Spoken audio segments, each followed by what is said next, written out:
Long before kings ruled and even before the great flood, there lived a man who walked closely with God. His name was Enoch. He was taken beyond the world of humans into the heavens, where he witnessed things no ordinary person was ever meant to see. There, he uncovered the hidden truths of the fallen angels, the rooms where creation began, and the divine decisions that would shape the future of mankind. But with deep knowledge comes a heavy burden.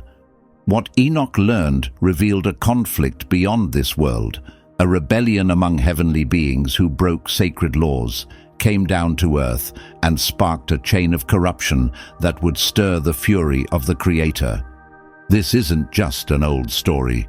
It's a tale of rebellion, of angels cast down, and of a final judgment that would forever change heaven and earth.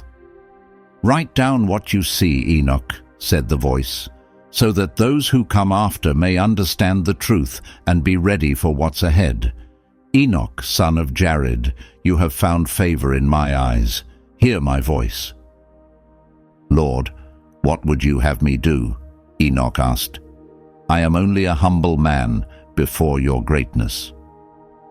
"You have been chosen to carry my message," the voice answered. "Through you the hidden things will be made known.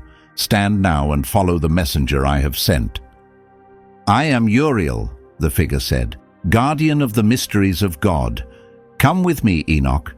I will show you the wonders of the heavens and the decay spreading across the earth." "This is more than I ever thought possible," Enoch whispered. "Where are we?"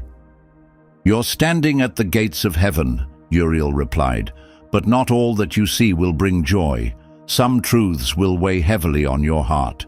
Still, you must know them. You must write them. Just remember, this truth is a heavy load. Not everyone will understand, and many will refuse it.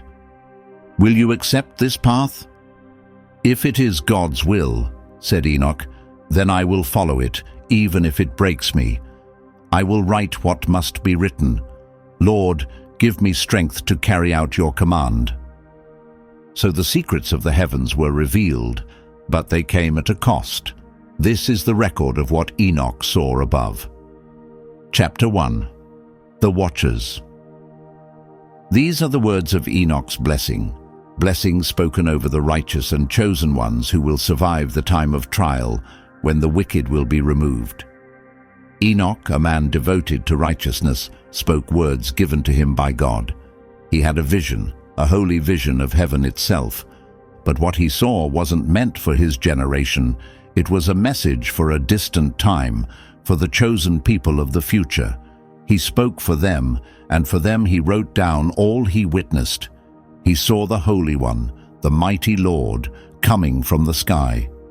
He would appear on Mount Sinai, reveal himself in power, and come with countless heavenly beings. He would bring judgment upon the earth, destroy the wicked, confront all humanity, and expose every sinful deed committed against him. All people would be stirred from their sleep, but only the righteous would live on. The wicked would face destruction. Then peace will come, and those who follow the path of goodness will walk in righteousness. The Lord will lead them, and they will live in everlasting light. They will dwell forever with my Father and with me, in a paradise that never ends. Look at what happens in the heavens. The stars and lights above never stray from their paths. They rise and set at their appointed times, just as God commanded. Turn your eyes to the earth. From the beginning to the end, everything follows His will. The stars appear in their seasons. The sun and moon move exactly as they were instructed, never failing in their course. The watchers, angels sent to guide humanity, turned away from their purpose. They broke the trust placed in them and brought corruption. Because of this, those who live without respect for God's laws will face judgment. Their punishment will be severe. Look at the trees, how each one gives fruit in its season. Rivers keep flowing in their paths. The sea holds to its borders and does not overstep. All of creation obeys the will of the Most High. Yet mankind and the fallen angels chose disobedience. For those who sin and choose injustice, judgment will come, but the righteous will be rescued and find eternal peace. The wicked will be erased, their names forgotten. Look again at the changing of the seasons, summer and winter, each in its time. The sky and the earth testify to the greatness of God. Still, it is humans who have brought disorder into the world by their choices. Judgment is already prepared, and the Most High will not delay in carrying it out. Chapter 2.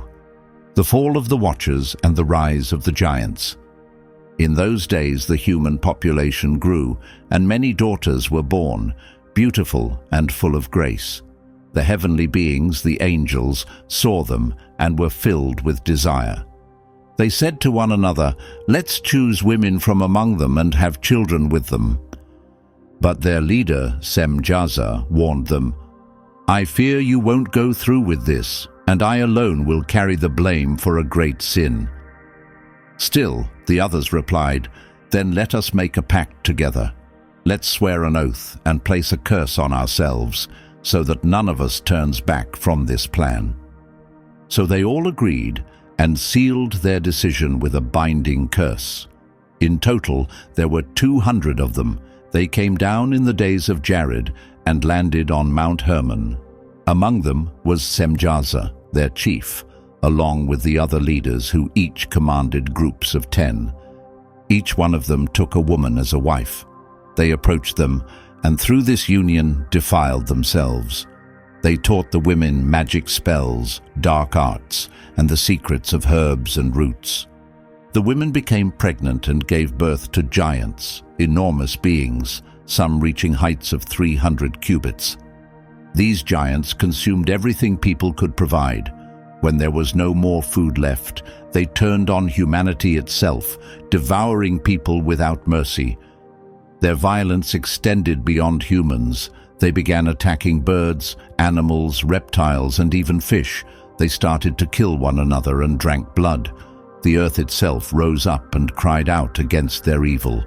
One of the fallen angels, Asael, taught humans how to make weapons, swords, knives, and shields. He revealed the secrets of metals and how to craft them. He also showed them how to make jewelry and decorations, use antimony for eye makeup, and how to work with rare gems and colorful dyes. Wickedness spread rapidly. People fell into lust, sin, and corruption in every part of their lives. Semjaza taught forbidden magic and the use of roots in rituals. Amaros showed how to break spells.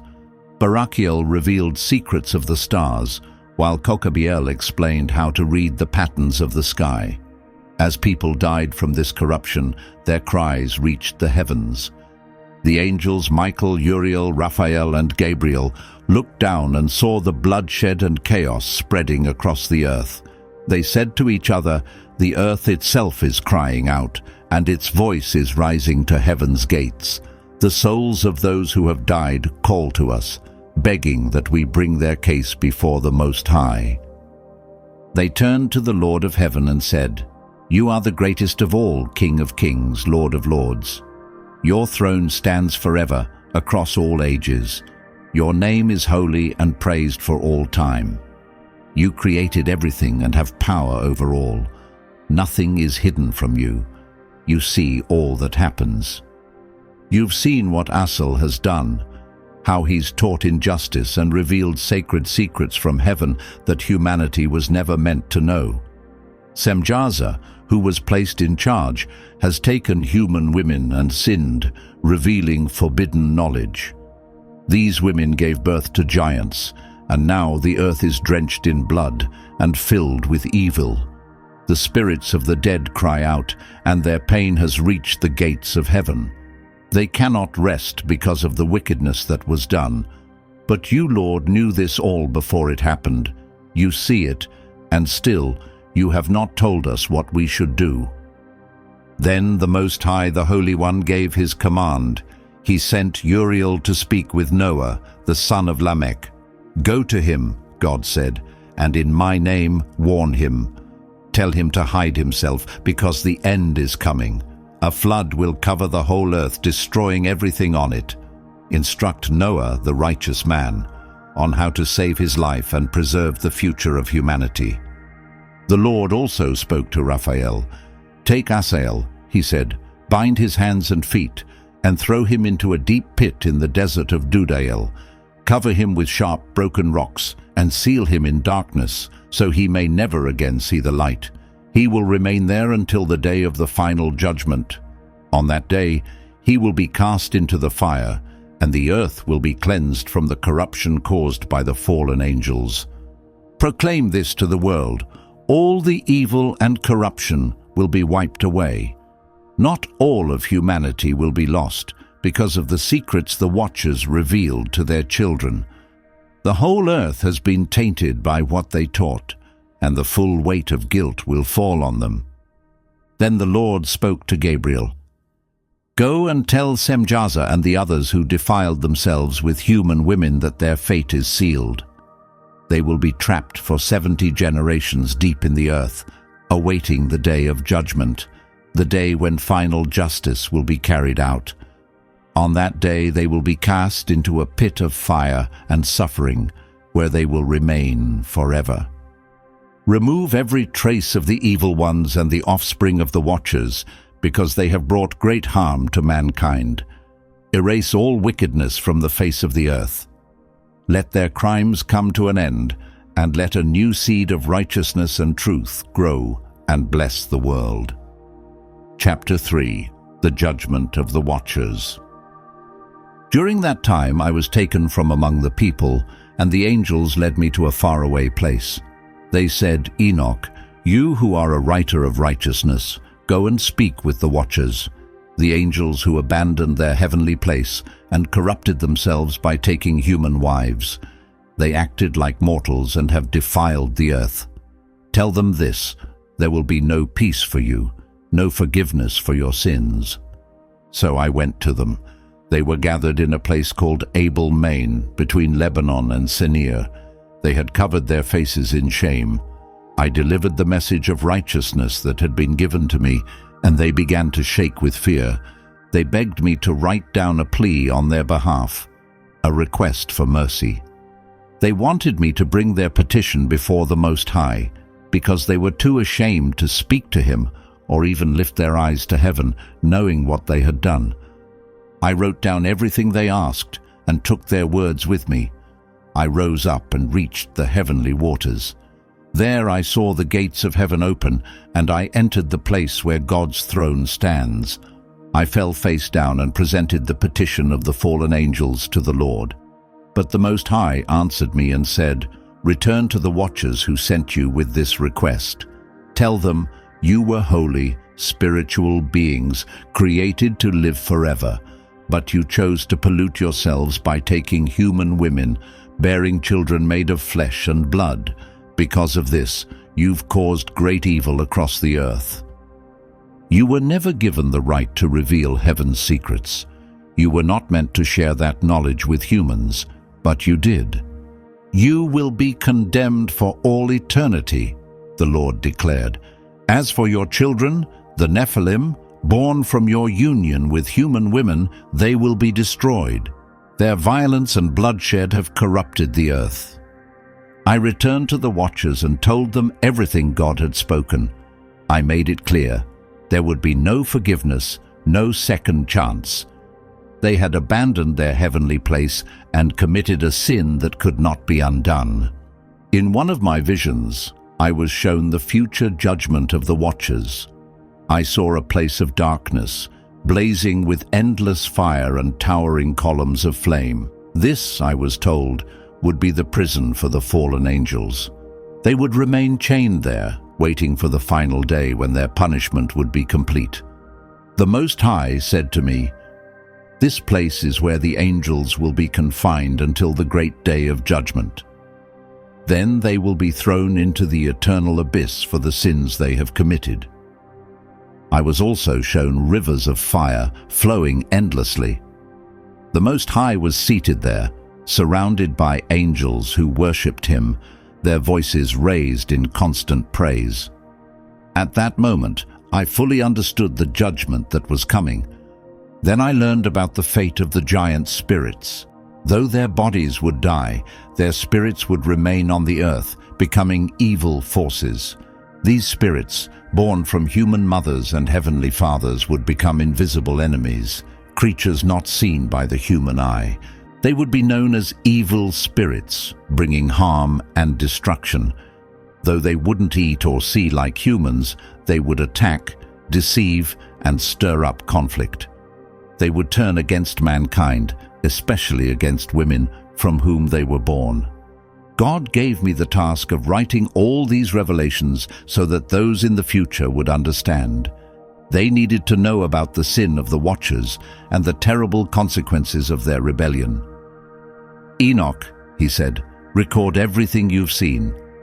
Let it serve as a warning to generations to come. Let them understand what happened when the Watchers turned away from heaven and when their children brought ruin to the world. For the judgment of the Most High will always be fair, and no one will be able to escape it. So I fulfilled my mission, acting as a messenger between God and the Watchers. Though the fallen angels hoped for mercy, God made his answer clear. Their sin was beyond forgiveness.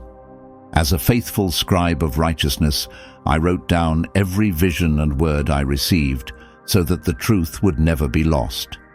Future generations would come to know the terrible fall of the Watchers and the just response of the Most High. After this, I was brought to a place filled with burning flames, fire that never stopped. Towering columns of fire shifted constantly, never at rest. I asked what this place was, and the angels gave me their answer. Then they led me to a sacred mountain, taller than any peak on earth. There I saw the throne of God, surrounded by flowing rivers of fire and countless angels praising his name. On this mountain I saw a massive tree. Its fruit was unlike anything I had ever seen, more beautiful than any fruit in the world. I asked, "What is this amazing tree?" The angels replied. Then I was taken to many places around the world, where I saw the wonders of creation, mountains filled with gold and silver, rivers flowing through lush gardens, and beautiful stones of great value. Afterward, the angels brought me back to the holy mountain. There, the Most High spoke to me directly. This is how Enoch ended his visions, recording everything he heard and saw. These visions were meant to warn those who do evil and offer hope to those who live rightly, showing that God's judgment is fair and true. Enoch's visions included revelations about the future of both the good and the wicked, incredible scenes from the heavens, and secrets of the spiritual world. The book includes 3 parables, each one given to Enoch through divine revelation. The second vision I received was about humanity. I, Enoch, received blessings from the glorious Lord, the King who exists forever. He revealed all of these things to me. In this vision, I saw the hidden truths of both heaven and earth, and I learned what awaits both people and angels at the end. God showed me who will be separated and thrown into eternal flames. He revealed these things so I could write them down for those who would come after me. Enoch tells how God himself spoke with him and unveiled mysteries that had been kept from mankind. He explains that the purpose of these messages is to teach people about justice, coming judgment, and the eternal reward for those who live righteously. The Lord of Spirits showed me everything, what we can see and what is hidden. He showed me the stars, lightning, thunder, and the deep secrets buried beneath the earth. Everything was made known to me by his will, so I could be a faithful messenger. In the end, Enoch prepares us for the 3 parables that follow. The first one tells of what lies ahead for both the good and the wicked. It speaks of the day when the Son of Man will judge all of creation. The third parable describes God's future kingdom, when justice will be restored and evil will be wiped out forever. These messages were given to help people understand that God's justice never fails, His judgment never ends, and all things hidden will be revealed when the time is right. The first parable, the fate of the good and the evil. Enoch received powerful visions from the Lord of Spirits. This is what will happen to the righteous and the sinners, shown to me by the Most High, so that people in the future would understand what lies ahead. I saw the righteous shining like the sun. Their goodness lit up their faces with glory. They had no fear, for God was with them, and they would live in His light forever. But I also saw the fate of the sinners. They were taken away, removed from the earth, and sent to a place of endless darkness. Their disgrace will never end, and they will never find peace. I witnessed how the world would be completely renewed. The earth would produce its fruit in abundance, and even the mountains and hills would be filled with happiness. I saw the righteous walking together forever. This will be the day when those who have done good will be honored, and those who did evil will be removed. The Lord of Spirits led me to a breathtaking place where the chosen ones dwell. Everything there shone with light and peace. The homes of the righteous looked like a garden of delight, surrounded by trees bearing sweet and beautiful fruit. God's chosen ones lived there, free from all sadness. Only everlasting joy filled that place. But I also saw where the sinners were taken. It was a place of deep pain, where no comfort or rest could be found. Their shame was clear, and they were aware of their own downfall. In another vision, I saw 4 powerful archangels standing before God's throne. Michael was there, the one who defends God's people and defeats their enemies. Raphael appeared too, the one who heals and helps guide the righteous. Gabriel, the one who brings God's judgments and unveils heavenly truths, stood nearby. And Phanuel, who keeps alive the hope of the good and leads them to eternal joy. These 4 archangels lifted their voices in praise to the Lord of Spirits. Their song echoed like mighty waters as they cried, "Holy, holy, holy is the Lord of Spirits. All things are filled with His glory." I also saw divine books, where every human action had been written. In those records, the righteous were marked for eternal life, but the sinners were listed for punishment. I understood that, on the day of judgment, these books would be opened, and everyone would be judged according to their deeds. Then I saw wisdom itself descend from heaven, looking for a home among people, but humanity, blinded by evil, turned it away. Wisdom cried out, "I will not be welcomed here. I will return to my throne beside the Most High and rule there forever." It pained me deeply to see how people rejected God's wisdom, and by doing so, refused His blessings. I looked up and saw the stars. Each one had a name and a role given by the Lord of Spirits, yet some of them had strayed from their path. Because of their rebellion, they were thrown into the abyss with the fallen angels. There they will remain until the day they are destroyed in judgment. I also saw the spirits of humans. The souls of the righteous were welcomed into heaven with great joy, while the souls of sinners were turned away and cast into darkness to await their punishment. These are the visions the Lord of Spirits revealed to me concerning judgment.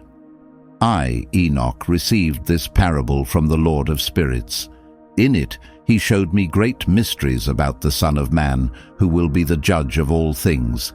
In my vision, I saw a magnificent throne, lifted high, glowing with fire and light. Sitting on it was someone whose face shone like the sun, and whose robe was brighter than fresh snow. Countless angels gathered around him, surrounding the throne and offering their songs of praise. I turned to the angels who were guiding me and asked, "Who is the one sitting on this throne of glory?" They replied, "This is the Son of Man. He existed before the world was ever made. He is the one chosen to judge rulers and the powerful as well as the just and the unjust. He will bring fairness and light to those who live rightly, and he will remove all evil from the earth. Then I saw the Lord of Spirits call all the nations together. People of every rank, from the mighty to the lowly, stood before the Son of Man. He opened the books of heaven, where every person's actions were written down, and each one was judged based on what they had done. I saw rulers and kings shake with fear as they faced him. They realized that neither their wealth nor their authority could protect them now. They tried to flee, but there was nowhere to run from his judgment. But those who had lived faithfully were called forward with joy. Their faces were bright with happiness. The Son of Man welcomed them and said, "Come, you who are blessed by my Father, receive the kingdom that has been waiting for you since the beginning." Then I saw the fate of the wicked. They were removed and taken to a dark and endless place. There, the fire never stopped, and the suffering never ended. The angels explained, "This is what awaits those who rejected the Most High, who mistreated the righteous and followed paths of evil." They also told me, "The Son of Man is not just the judge, he is the one who protects the righteous. He will bring justice to the earth and remove all corruption. His name was known to the Most High from the very beginning, and he will reign as king over all creation." I saw the Son of Man reach out his hand and renew the world. Everything ruined by humans and fallen angels was restored, and goodness began to grow like a tree in bloom. The righteous lived in peace, and the Son of Man ruled with both strength and wisdom. Then the Lord of Spirits declared, "This is my Son, the one I have chosen. He will shine for all nations and give hope to the faithful. He will judge with fairness, and his rule will never end. Everything hidden will come to light, and all will kneel before him." This was the end of the vision in the second parable. I witnessed what awaits both the righteous and the wicked, and I understood that the Son of Man is central to both salvation and judgment. These things were shown to me so that those who come after may know and choose to live rightly, for the day of judgment is drawing near. Let those who live rightly place their trust in the Lord, for he is their protector and source of strength. And let those who have done wrong turn away from their sins, for the Son of Man will judge fairly and truthfully. This is the third vision about God's kingdom, justice restored, and the end of the wicked. I, Enoch, received this vision from the Lord of Spirits. In it, I was shown a future time when God's reign would be fully established, justice would never fade, and the wicked would be completely removed from existence. In my vision, I witnessed the Son of Man seated on a throne, glowing with light and surrounded by flames. Countless angels filled the skies, serving him. His presence brought peace and fairness to all of creation. I saw him reach out his hand, and the world was made new. Those who followed what is right walked in his light, and everything broken or spoiled was made whole again. The earth became a place of goodness, with no room left for evil. Then I saw the rulers and powerful people who had harmed the innocent being brought before him. The books of heaven were opened, and all their deeds were written down. There was no place to hide. They fell to their knees, not in honor, but in fear. They begged for mercy, but the Son of Man answered, "You knew what was right, yet you chose what was wrong. Now you will face the punishment that your choices have earned." They were taken away to a place of endless fire, a deep abyss where there is no peace or end. After this, I saw the Lord of Spirits renew the earth again. The land was covered in green, rivers flowed cleanly, and trees overflowed with fruit. Everything ruined by sin was brought back to its pure form. I saw the righteous take their place on the earth. They lived without pain, fear, or sorrow. They shone as brightly as the sun, and God's glory was with them. The Son of Man walked among them, and joy filled the whole world. The angels beside me said, "This is the reward the Most High has prepared for those who live justly. Here, death and suffering will no longer exist, for everything will be perfect under the Lord's presence." Elsewhere, I saw the fallen watchers brought before the Son of Man. They were chained and overcome with fear. They knew their fate was sealed, for they had damaged what was created and disobeyed the Most High. I saw them face judgment. The Son of Man told them, "You were made to uphold justice, but you turned away from it. Now you will be erased from creation and never again see the light." The fallen angels were cast into the abyss, where they will remain forever. Their offspring, the Nephilim spirits, were also judged and sent to a place of endless suffering. After all of this, I saw the eternal kingdom of God come to life. The righteous lived forever in harmony with the Most High, and the Son of Man reigned with fairness and wisdom. The entire universe glowed with his presence, and the angels sang together, "Holy, holy, holy is the Lord of spirits. His glory fills all creation." Then the Lord of spirits spoke to me and said, "Enoch, I've shown you these things so that people in the future will understand them. Let those who live rightly stay hopeful, because their rescue is coming soon. But those who have done wrong should turn back from their ways, for the time of judgment is close, and no one can avoid it. I will make everything clean again, all that I've made and everything that was ruined by evil. Those who are faithful will shine brightly like the stars, full of endless joy. But the wicked will be gone, and their names will be forgotten forever." This marked the end of the vision from the third story. The third section is called the Astronomical Book, or Book of the Luminaries. In this part, I was taken by angels to see the hidden wonders of heaven and earth. I was shown how the sun, moon, stars, and seasons all move in perfect rhythm, following the orders of the Most High. These things not only show how well creation is arranged, but also remind us that all of nature follows God's will, unlike many people. The angel Uriel, who oversees the lights in the sky, took me with him. He showed me how the sun moves and said, "This powerful light gives brightness to the world and rules the day. It rises every morning through a gate in the east and sets each evening through a gate in the west, always completing its path exactly as the Most High commands." Uriel told me there are 6 gates that the sun uses to enter and exit during the year. In the summertime, when the days are longer, it travels through the higher gates. In winter, with shorter days, it uses the lower ones. This keeps the year balanced at 364 days. The sun travels its yearly path without ever going off course. Each season comes at the right time, exactly as the Lord planned from the beginning. The sun's movement marks the rhythm of spring, summer, fall, and winter.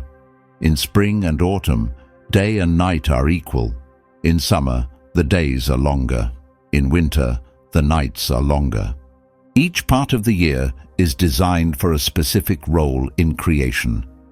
Uriel didn't just show me time, he also showed me how life on earth depends on it. Without the sun's warmth and light, nothing could live or grow. It's a constant reminder of the greatness of the Most High. After this, Uriel showed me how the moon moves. He said, "The moon has a path different from the sun. It takes either 29 or 30 days to finish its cycle, depending on the month. Its light increases and fades, always obeying the Most High." I watched as the moon's light grew during the first half of the month until it was full. Then it slowly lost its brightness until it vanished, completing its journey. Uriel continued, explaining that although the moon doesn't shine with its own light, it reflects the brightness of the sun. Together, these two lights work in harmony, guiding time, shaping the seasons, and lighting the world. The moon not only marks the passing months, but also plays a vital role in the ocean's tides and the rhythm of life on Earth. Enoch was shown how the moon balances the work of the sun by shining at night, helping to maintain the order of creation. But he was also warned that, in the final days, people would distort the understanding of how the sun and moon operate, straying from the time system that God had established. Then I was shown the stars. Uriel told me, each star has its own name and purpose, given by the Lord of Spirits. They travel their paths faithfully, never drifting off course, except for the ones that chose to rebel. Those were thrown into the deep abyss. I watched the constellations move across the sky, marking out the seasons and the flow of years. These stars, Uriel said, are witnesses to the glory of the Most High. They obey him without question, but humans in their pride have ignored God's order and damaged what he made. Some of the stars chose to leave their assigned paths and turned against the Most High. As punishment, they were cast into the abyss, joining the fallen angels. There they remain, locked away, awaiting the day of final judgment. Their downfall stands as a warning of what happens when creation turns away from its purpose. Uriel then showed me how the year is divided.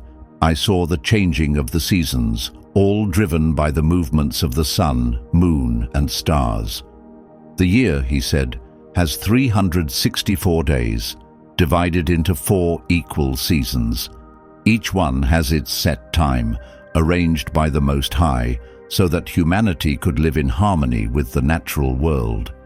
The Lord of Spirits spoke to me and said, Enoch, write everything you've seen. Teach it to those who come after you. Let them learn from the lights in the sky how to walk in my ways, for they follow my commands without fail, while people have wandered from them.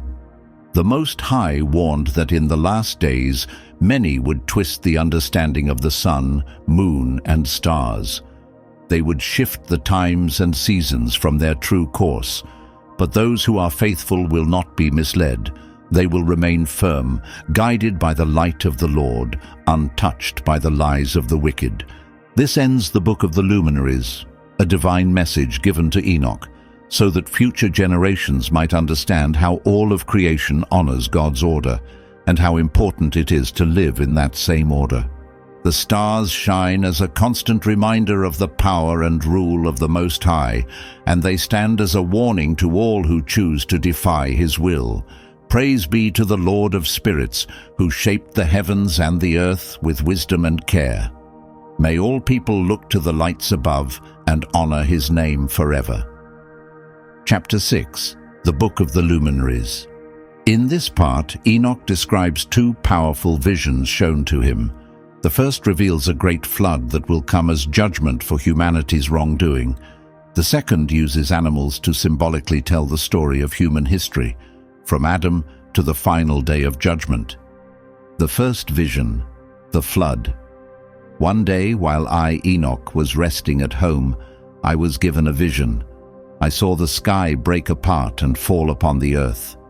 Then the whole world was swallowed by water, and everything on it was destroyed. The sight shook me, and I cried out, Lord of Spirits, what is this terrible thing I've seen? Will everything you created be wiped away?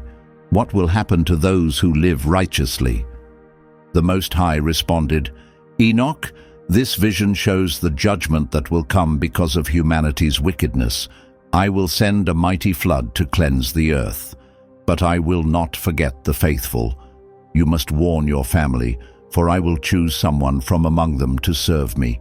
He will build a large vessel, and inside it, he and those with him will be kept safe. Hearing this brought me peace, because I knew the righteous would be protected during the destruction. The second vision, the story of humanity. Then I had another dream, often called the vision of the animals. In it, I was shown the entire history of mankind, from the first man to the day of final judgment. In this dream, humans were shown as different animals, and the nations as separate groups. Angels appeared too, some acting as guides, others as judges. I saw a white bull emerge from the ground. This was Adam, the first man. Then another white bull was born, who was Seth. More white bulls came after them, symbolizing the first people who lived according to the ways of the Most High. But then I saw something change. Some of the bulls began mixing with other creatures, creating unusual and unnatural beings. This showed how humanity began to stray from purity and fall into sin. The angels looked on with sorrow as people turned away from what was right. Then the Lord of Spirits gave orders to one of the angels, telling him to build a large ark. This vessel was lifted up to shield the righteous white bulls from destruction. I then saw water rise and cover the entire world. Everything that wasn't inside the ark was wiped away. But after the flood ended, a new white bull stepped out of the ark. His name was Noah. From him came 3 young bulls, his sons, Shem, Ham, and Japheth. These 3 would give rise to new nations on the earth. In the vision, I also saw how people later came together to build a tall tower, trying to reach the skies. But the Lord of Spirits stopped their plan and scattered the bulls across the world. This scene described the story of the Tower of Babel and how the nations were scattered. I saw how the Master of Spirits sent heavenly messengers to guide the white animals. These messengers cared for the good ones and led them along the right path. In the middle of them appeared a powerful and radiant ram. This ram was a just leader, chosen by the Most High to lead the wandering sheep. He would gather those who were faithful and take them to a land specially prepared for them. As for the wolves and other dangerous beasts, symbolizing the wicked, they would be wiped out. In the final part of the vision, Enoch witnessed the Master of Spirits creating his kingdom on earth.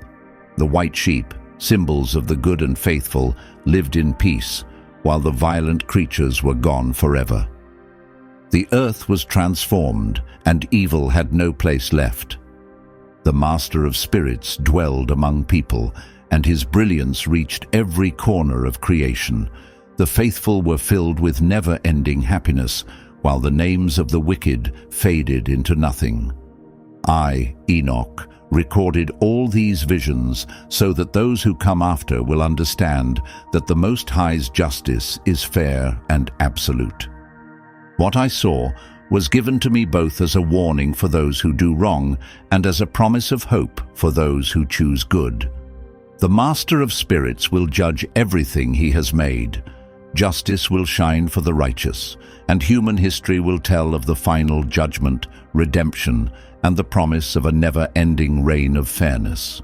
This is the 5th section, Enoch's words of caution and blessing. Enoch's words are a warning for those who sin and a source of hope for those who do right. These truths were shown to me by the Master of Spirits, who revealed the future paths of both the just and the unjust. My children, take these words to heart, for they will always remain true. A message to my children and to those who will come after. My children, stay true to what is right and live in honesty. Don't follow the wrongdoers or ignore the laws of the Most High. Understand that the Master of Spirits sees everything. Nothing is hidden from him. Now I speak to the generations yet to come. Hard times will arrive, but so will the judgment of the Most High. During those days, the guilty may believe they can hide, but the Master of Spirits will remember their actions. He will see how they hurt the innocent, spilled innocent blood, and brought ruin to the earth. They will be sent to a place of endless darkness. There they will find no peace or relief, and their names will vanish from all creation. But those who chose good will live in calm and be protected by the Most High when the days of trouble arrive. I saw how the wicked thrived for a time, gathering wealth and power in this world. They believed their status would keep them safe. But I saw how all their possessions were stripped away. I witnessed them watching their own downfall, powerless to stop it, with no one there to defend them. I saw the sinners dragged into a deep chasm. There, flames blazed endlessly, and their suffering never ceased. They begged for mercy, but no response came. They had turned away from the Master of Spirits and brought ruin upon his creation. Know this: the Lord does not overlook the actions of the wicked. He will hold everyone accountable for what they have done. I, Enoch, recorded all these visions so that future generations will understand the fairness and truth of the Most High's judgment. These revelations were given as a warning to the wicked and a promise for those who live in truth. The Master of Spirits will judge the entire world. Those who are faithful will be upheld by justice, and the story of mankind will reveal the judgment, the rescue, and the everlasting kingdom where righteousness rules. Sixth part, the final chapters, last revelations, and Enoch's farewell. One day my son Methuselah came to me deeply troubled. He said, "Father, a child has been born to my son Lamech, but he is unlike any other I've seen. His skin is as white as snow with a rose-like glow. His hair is like pure wool, and his eyes shine like sunlight. When he opens them, the room lights up as if it were day. Father, this child doesn't seem like one of us. Could he come from the angels? What does this mean? What should I do?" When I heard his words, I was shaken, for I knew this child's birth was a sign of something great. I turned to the Master of Spirits in prayer, asking for understanding, and he answered, saying, "This child, named Noah, is the one who will remain faithful and rescue humanity from the coming destruction. I will send a great flood to cleanse the earth of its corruption, but Noah, along with those who live righteously, will survive. Through him, the earth will be renewed." After hearing this, I returned to Methuselah and told him, "This child is set apart. The Master of Spirits has given him an important task. Protect him, for he will preserve future generations." I also witnessed the judgment of the fallen angels and their giant offspring, the Nephilim. They were punished and thrown into an endless fire where they will remain forever. This will be the end of all who rebel against the Master of Spirits. Let these words serve as a call to live justly and stay away from evil. I saw what lies ahead for the righteous, and my soul was filled with joy. They were brought into a place full of light and peace, where they lived forever in the presence of the Master of Spirits. There was no more sorrow, no more pain, only everlasting happiness. The faithful shone as brightly as the stars, their radiance lighting up the entire creation. The Most High walked among them, and his presence filled everything with glory. They received the eternal gift that was promised and lived in perfect harmony with God. Then the Lord said to me, "Enoch, record these blessings for the faithful, so they'll know that their belief is not in vain. Though they may face hardship in this world, their reward will be immense in the eternal kingdom. I am their protector and their strength. I will never leave them." After seeing all these visions, I understood that my time on earth was ending. So I gathered my children and said, "These are the words the Master of Spirits has given me. Hold them close in your hearts and pass them on to your descendants. Live in truth and goodness, and stay far from the path of wrongdoers. That way you will find peace in the kingdom of the Most High." Then the Master of Spirits summoned me, and angels carried me into the heavens. I watched as the earth faded beneath me, and I was taken to the eternal dwelling of the Most High. There I was given a place among the righteous, and my soul found rest in peace. These are my final words, written by Enoch for generations yet to come. Let all people know, the Master of Spirits is fair and faithful. His judgments never change, and no one can escape his justice. Walk in his ways, and you will discover everlasting life. But if you turn away, remember, the one who was lifted to heaven and shown the hidden truths of the Most High has spoken these words. They are meant to guide all humanity, to caution those who do evil and bring hope to those who do good. May everyone listen and hold these truths close, for the judgment of the Lord of Spirits is righteous and sure. The Book of Enoch is a writing known as apocryphal, meaning it doesn't appear in the official list of sacred texts used by most major religious groups, such as the Christian Bible. The term apocryphal comes from Greek, meaning hidden or secret. This doesn't mean the book lacks value or is untrue. It simply means that its status as divinely inspired scripture has long been debated. Still, the Book of Enoch has had a deep impact on religious thinking, especially in discussions about fallen angels, divine judgment, and the destinies of both the good and the wicked. It's considered a powerful and intriguing work, offering a rare window into the spiritual and theological ideas of its time. Across history, countless writings have been created, copied, and passed down within the biblical tradition, but not all were chosen to become part of the official scriptures. The Book of Enoch, admired for centuries by scholars and believers alike, is one of those excluded texts. Despite its influence and popularity, it never became part of the Bible's canon. But what sets it apart? Why has it fascinated so many, even though it wasn't officially recognized? The Book of Enoch is traditionally linked to Enoch himself, Noah's great-grandfather, a mysterious figure mentioned briefly in the Bible. This book, also called 1 Enoch, includes several sections filled with visions of the future, stories of angelic rebellion, revelations about final judgment, and mystical teachings. Experts believe it was written between the 3rd and 1st centuries BCE, during a time of major religious and political changes for the Jewish people. The Book of Enoch explores deep and complex ideas, like the difference between good and evil, the battle between divine and dark forces, and what lies ahead for humanity. In the early centuries, this book had a strong influence, especially among Jewish communities living outside their homeland and among the first Christians. It's clear that early followers of Christ were familiar with the text, as it echoed many of the beliefs and teachings being shared during that time.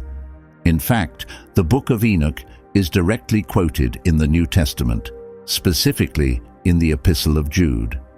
This shows how respected and influential it was in certain circles. Still, despite its popularity, it was never officially accepted into the biblical canon, which brings up an important question. Why wasn't it included if it had such a strong impact? One key reason lies in the content itself. Although many valued the book, it contained theological ideas that didn't match the core beliefs taking shape within early Christianity. For example, it goes into great detail about fallen angels, called the Watchers, who left heaven and had children with human women. This story clashed with the developing doctrine of angelic purity and order. Also, the book's vivid descriptions of judgment and the afterlife were different from the official views the Church would later adopt. As Christian teachings became more defined, religious leaders had to decide which writings reflected the faith's foundation and which ones didn't. This process of building the biblical canon was challenging. Early Christians, like the Jewish community before them, had many texts to consider. Letters, gospels, prophecies, and other writings were shared among believers. Over time, church councils met to carefully decide which works matched the apostolic message and which ones should be left out. In that context, the Book of Enoch was viewed as too speculative, and its bold spiritual visions didn't fit neatly with the more structured theology that was forming, so it was left out of most official versions of the Bible. However, there is one remarkable exception. The Ethiopian Orthodox Church includes the Book of Enoch in its official Bible. This is unique. No other major Christian tradition, either in the West or East, has done the same. This may be due to the distinct path Christianity followed in Ethiopia, where the book was kept, read, and honored as part of local faith and tradition. The differing views on the Book of Enoch highlight how various branches of Christianity have approached sacred texts in their own ways. To sum it up, this book wasn't included in the official biblical canon, largely because its teachings and ideas didn't match the doctrines set by early church leaders. Still, the Book of Enoch continues to be a thought-provoking and influential work. Thank you for staying with us on this journey into the mysterious and powerful Book of Enoch. If you found this content meaningful, leave a comment below and share it with someone who might appreciate it too. Don't forget to subscribe to the channel for more videos like this and turn on notifications so you never miss an update. May God bless you. Amen.